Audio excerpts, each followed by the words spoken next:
You've got about 2,400 soldiers here in San Antonio during the Battle of the Alamo. There are approximately 1,700 that participate in the final assault. And then you've got about 250 defenders of the Alamo proper. So they're not overwhelmingly outnumbered by any stretch. For defending a fortified position, those aren't bad odds. Amanecer del 6 de marzo de 1836. El general Santa Anna tenía el Álamo rodeado y estaba a punto de lanzar su ataque. Para confundir a los defensores, ordenó una serie de pequeños ataques. From the south, he's got a column of riflemen that are going to attack against the south wall. This is just to fix the defenders on this end of the wall. Mientras los defensores intentaron rechazar el ataque en el muro sur, Santa Anna le apuntaba a su verdadero blanco, el muro norte escasamente defendido. At that point, the battle basically stops. Initiative becomes the Texians. Very dangerous time for Santa Anna right now. Santa Anna does a critical thing. He commits his reserve. A pesar de la inferioridad numérica de los defensores, la victoria no era concluyente para los mexicanos. Santa Anna comprometió todas sus tropas en la batalla, en una situación de vida o muerte. Su idea era atravesar las murallas con cientos de soldados. Sobre la base de las últimas investigaciones de Jake Ivey, sabemos ahora que los muros de El Álamo eran demasiado anchos para que los defensores pudieran dispararle a los soldados mexicanos sin arriesgar su propia vida. Este pequeño detalle arquitectónico pudo contribuir a la derrota de los defensores de El Álamo. You can't get it in without exposing yourself, and the artillery can't do anything, and pretty soon you get this dam effect where you've got so many soldados underneath your fire that they just spill over, which is exactly what happened. Al mismo tiempo, los soldados atravesaron la muralla norte. El ángulo sudoeste defendido por el cañón es superado por la columna que ataca desde el sur. Mientras los defensores se replegaban por la plaza abierta, los soldados ubicados en los muros atacaron con el propio cañón de los defensores. Aquí es donde la leyenda se convierte en mito. Muchos creen que los últimos defensores murieron luchando. Alan Haffines cree que la leyenda está errada. Everybody bravely, knowingly taking this course to choose death rather than any other form of discretion. And that's just not what happened. At least 3 groups totaling 50 to 60 men went over the wall and made a break for the Gonzales Road. And the Dolores Reinforced Regiment of Cavalry stopped them. Si esta teoría es correcta, al menos 60 defensores de El Álamo intentaron escapar. Fueron atrapados y asesinados. The struggle within the walls of the Alamo was horrendous. It was hand to hand. It was incredibly brutal. And by the time the Mexican soldiers, exhausted as they are, come upon this little gaggle of exhausted defenders, they're confronted with a choice. Either take them prisoner or murder them. Tras la batalla, en lugar de enterrar a los muertos, Santa Anna, en un sorprendente gesto de falta de respeto, quemó los cuerpos de los defensores. Quiso asegurarse de que todos conocieran su brutalidad. It's apparent that Santa Anna was ruthless. He was hard on his men, and he gave no quarter to the defenders of the Álamo. He also had embarked on what people would refer to now as ethnic cleansing. Hay también mitos relativos al hombre que ordenó la muerte de Crockett, Santa Anna. Para algunos, era un genio militar. Para otros, un carnicero torpe. Quizás Santa Anna fue las dos cosas. Santa Anna is the equivalent in the 19th century of Bill Clinton with extreme political skills, charisma, strong public presence, and the malevolence of Saddam Hussein. But Santa Anna had 400 fresh soldiers in reserve, and he sent them against the north wall. Now the sheer force of numbers overwhelmed the Texans as Mexican troops neared the top. No military plan survives contact with the enemy. Santa Anna is no different. But his plan must have been somewhat solid as well as his preparation, because it only takes a half hour once the attack is commenced for the Mexicans to breach the Alamo's defenses. Those defenses were nothing more than the Alamo's thick walls, which now proved fatal to the Texan riflemen. With the Mexicans on the ground below, the Texans had to stand up to fire their rifles, making them easy targets for enemy muskets. Another problem for the Texans was the sheer size of the Alamo. Its perimeter walls stretched a quarter of a mile.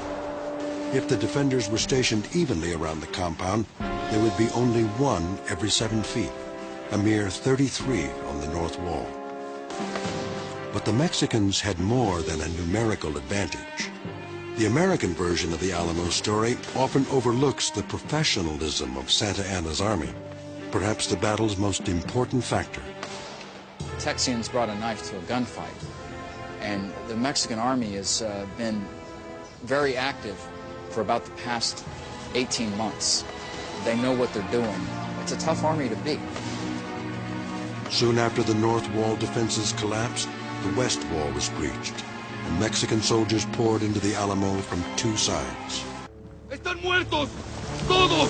¡Todos muertos! ¡Masacrados! ¡El Álamo cayó! ¡Están muertos todos! ¡Murieron! ¡El Álamo! ¡Todos murieron! ¿Qué sucede? ¿Cuántos son? ¡El Álamo! ¿Todos están muertos?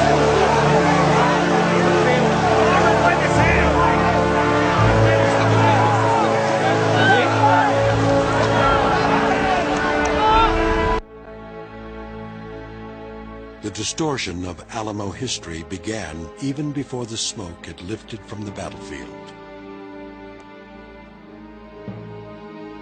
With the fighting ended, Santa Anna dictated a letter to his Secretary of War, in which he boasted of killing 600 Alamo defenders. Santa Anna inflates the number of Alamo slain to a ridiculously high level. Other, more objective Mexican sources put the number at around 250, a figure most historians accept as accurate. Many of the names of the Texan dead are inscribed on a monument in San Antonio, known as the Álamo Cenotaph. Only 189 have been identified. The others are the unknown soldiers of the battle. And we desperately would like to know the names. We probably will never know the names of all the men who died inside the Alamo. The Mexican losses have also been distorted in some accounts of the story.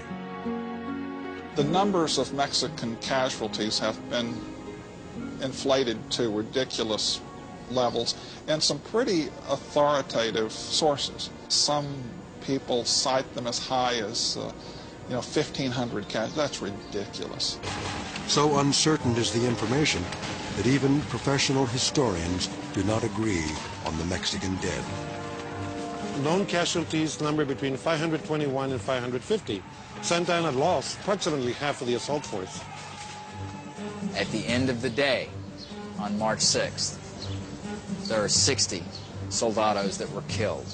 Now you can double that figure probably and come up with the number of wounded, and then a percentage of those would have been mortally wounded. So the Texians, contrary to what a lot of Texans would like to believe, did not wreak that much damage on their enemy. Another element of the Alamo story that elevates it to mythic status is the popular misconception that everyone in the Alamo was killed.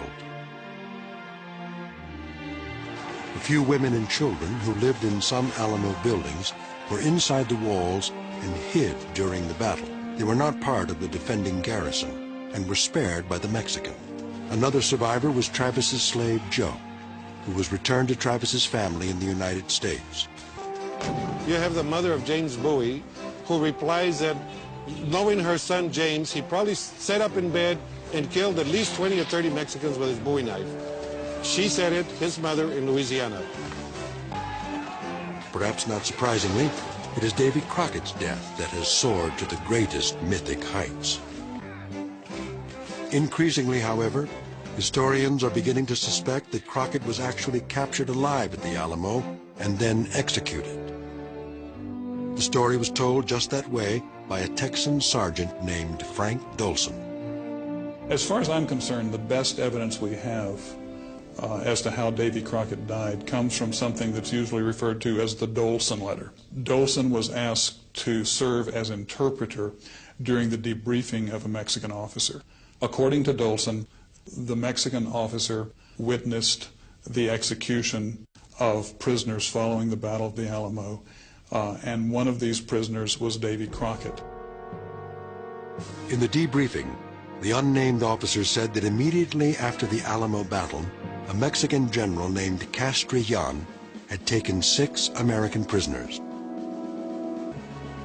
The informant said that Santa Anna had angrily refused Castrillon's request to spare the prisoners' lives.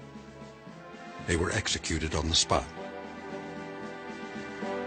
Dolson included the remarkable story in a letter to his brother, which was eventually published in a Detroit newspaper.